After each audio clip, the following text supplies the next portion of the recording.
İndi isə 1916-cı il hərbi əməliyyatlarından davam edirik. Rusiyanı zəiflətdikdən sonra Almaniya əsas istiqamətini qərb cəbhəsinə, Fransaya yönəltmişdi.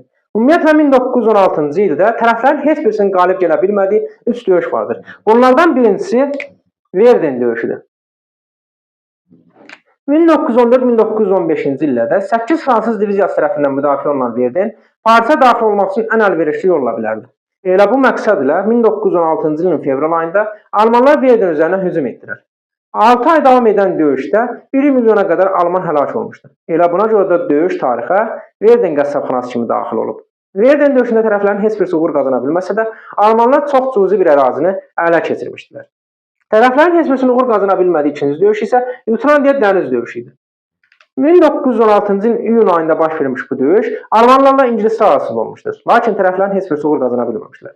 Tərəflərin heç birisinin uğur qazana bilmədiyi üçüncü döyüş isə Somma döyüşü idi. 1916-cı ilin iyul ayında baş vermiş bu döyüşdə İngilis və Fransızlar Birləşmiş Qüvvələri tarixdə ilk dəfə olaraq Almanlara qarşı tanklardan istifadə etmişlər. Lakin tərəflərdən heç birisi uğur qazana bilməmişdi. Amma bundan sonra Almanların Verden üzərinə hücumları zəifləyərək artıq Almanlar müdafiə keçməyə məcbur edildi. 1916-cı il hərbi əməliyyatları Ruslar üçün uğurlu olmuşdu. Ruslar Ərzurumu və Trabzonu ələ keçirmişdilər. 1916-cı ilin avqust ayında Rumıniya Antanta tərəfindən müharibəyə qoşuldu.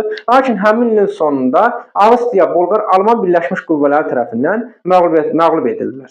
Bu döyüşlər getdiyi bir dövrdə arxa cəbhədə sülh çağırışları yüksəlmişdi. Çünki müharibə zamanı qiymətlərin artırılması, iş saatlarının çoxalması və digər səbəblər əhalinin vəziyyətini günü-gündən çətinləşdirirdi. Və buna etiraz olaraq əhali 1916-cı ildən tətillər təşkil etməyə başladılar. 1916-cı il hərbi əməliyyatlarından bu qədər. İndi isə keçək 1917-ci il hərbi əməliyyatlarına. 1917-ci ilin əvvəllərində fevral ayında Rusiyada burjua inqilabı baş verdi. Və Rusiyada monarxiya devrilərək müvəqqəti hökumət yaradıldı. 1613-cü ildən hakimiyyətdə olan Romanovlar sülaləsinin hakimiyyəti başa çatdı. 1917-ci ilin aprel ayında isə Amerika Birləşmiş Ştatları ABŞ müharibəyə qoşuldu Antanta tərəfindən. ABŞ əvvəlcədən bitərəf olduğunu elan etsə də, müharibə zamanı Antanta dövlətlərinə çoxlu boz yardım etmişdi. Və o qorxurdu ki, Antanta dövlətləri məğlub olar, Almaniya qalib gələr, borcunu geri qaytıra bilməz. Və buna görə də müharibəyə qoşulmaq üçün bəhanə gəzirdi. Və bu bəhanə 1917-ci ildə dənizaltı döyüşləri gücləndirən Almaniyanın Amerika Birləşmiş Ştatlarının İngiltərəyə köməyə göndərdiyi gəmiləri batırması oldu. Bununla da Amerika Birləşmiş Ştatları 1917-ci ilin aprel ayında Almaniyaya müharibə elan etdi. Əslində Almanlar da ABŞ-ın müharibəyə gələnə qədər, İngilis və Fransızlar da ABŞ müharibəyə gələnə qədər, döyüş bölgəsinə gələnə qədər müharibəni bitirmək istəyirdilər. Almaniya yeni bir güclə vuruşmaq istəmirdi. İngilis və Fransızlar isə müharibənin sonunda mənfəətin ABŞ-la bölüşdürülməsini istəmirdilər. 1917-ci ilin oktyabr ayında isə keçmiş müttəfiqlərin üz-üzə gəldiyi Kaperetta döyüşü baş verdi. Bu döyüşdə Almaniya, Avstriya, Macaristan Birləşmiş Qüvvələri İtalyanları ağır məğlubiyyətə uğratdılar.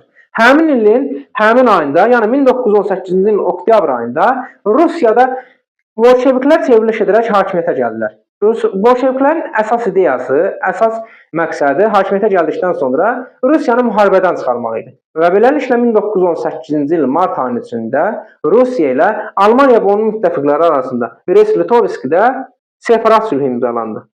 Bununla da Rusiya müharibədən çıxdı. Separat sülhü əziz abituriyyentlər, müttəfiqlərin razılığı və xəbəri olmadan düşmənlə bağlanmış müqavilə idi. 1918-ci ilin may ayında isə Rumıniya 1-ci Dünya müharibəsindən çıxdı. 1918-ci ilin iyul ayında isə Almanların sonuncu həmləsi Fransa üzərinə idi. Onlar Parisə doğru yaxınlaşırdılar və Marna çayı sahilində Amerika Birləşmiş Qüvvələrinin köməyi ilə onların hücumu dayandırıldı. Bir dəfə də 1914-cü ilin sentyabr ayında Almanların hücumu İngilislərin köməyi ilə Marna çayı sahilində dayandırılmışdı. İndi isə Amerika Birləşmiş Ştatlarının köməyi ilə Almanların hücumu dayandırıldı. Bundan sonra isə təşəbbüsü ala-alan müttəfiqlər Marshal Foch'un başçılığı ilə əks hücuma keçdilər. Marshal Foch 1-ci Dünya müharibəsi dövründə Fransanın baş qərargah rəisi idi. 1918-ci ildən etibarən isə müttəfiq qoşunların baş komandanı olmuşdu. Müttəfiq qoşunlar əks hücuma keçdikdən sonra 1918-ci ilin sentyabr ayında Balkan cəbhəsinə gedən döyüşlərdən sonra Bolqarıstanı təslim olmağa məcbur etdilər. 1918-ci ilin oktyabr ayında isə Osmanlılar Suriya və Fələstində məğlub edildikdən sonra Müdros müqaviləsi ilə təslim oldu. Noyabr ayının içində 1918-ci ildə noyabr ayının içində Avstriya Macaristan təslim edildi. Həmin ilin, həmin ayın, həmin gündə 1918-ci ilin noyabr ayının içində Almaniyada Çil qiyamı baş verdi və Almaniyada monarxiya devrildi. 6 gün sonra isə noyabr ayının 9-da Almaniyada respublika yarandı. Və noyabr ayının 1918-ci ilin noyabr ayının 11-də Almaniya Respublikası ilə Antanta dövlətləri arasında Kompiyen meşəsində Marshall Foch'un qərargahında barışıq imzalandı. Barışığın imzalanması ilə Almaniya təslim edildi. Birinci Dünya müharibəsində bütün cəbhələrdə gedən döyüşlər dayandırıldı və bununla da Birinci Dünya müharibəsi başa çatdı. Birinci Dünya müharibəsində milyonlarla insan həlak olub və yaralanmışdı. ABŞ Birinci Dünya müharibəsindən sonra Rusiya, İtaliya, İngiltərə və Fransaya kredit verən dünya xəzinədarına çevrildi. Rusiya, Osmanlı, Avstriya, Macaristan və Almaniya kimi imperiyalar parçalanaraq yerində müstəqil dövlətlər yarandı. Birinci Dünya müharibəsinin ən başlıca nəticələrindən biri dünyanın müstəmləkə rejiminin böhranının başlanğıcının qoyulması idi. Deməli, Birinci Dünya müharibəsindən sonra dünyanın müstəmləkə rejiminin böhranının başlanğıcı qoyuldu.